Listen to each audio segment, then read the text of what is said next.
Colossians 2:11. In him you are also circumcised with the circumcision made without hands, putting off the body of the sins of the flesh by the circumcision of Christ. And, we talked about this idea of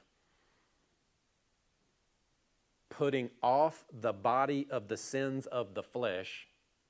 Flesh there is the word sarx. There's 4 applications for the word sarx or flesh.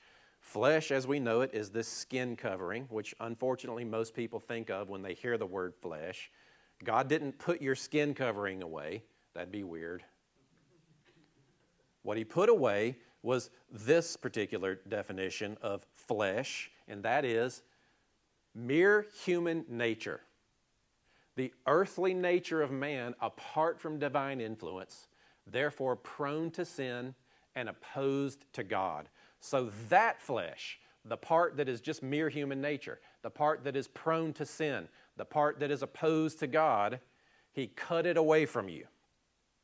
You are no longer, by nature, prone to sin. You are no longer, by nature, at enmity with God. You are cohesive with God. You are one with God. He gave you a new heart in this circumcision, and he put his Spirit within you in this circumcision. And we talked about the idea of this divine surgery that God does on you. What does that look like? And I suggested sit and meditate in that a little bit.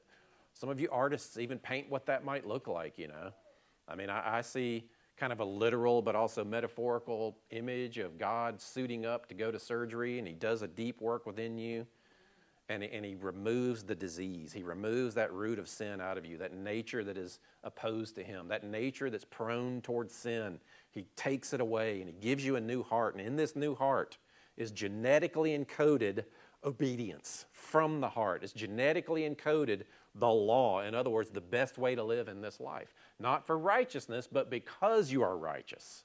He's done a work within you to change you so that you are in right standing with him. Then he puts a new internal operating system within you that's just like him, so that you can live and follow him naturally, not prone towards sin. It's a big deal. You don't have 2 natures within you battling. You have a mindset that remembers what it was like to have a flesh inner core that was prone to sin. You still like some of the sin that you fall into. That's why you gravitate toward it. Not because it's by nature. That's why, sin isn't as fun anymore when you're a believer. You know what I mean? By the way, sin is not a list of the fun things that God wants you to stop doing. It's a list of the things that are killing you.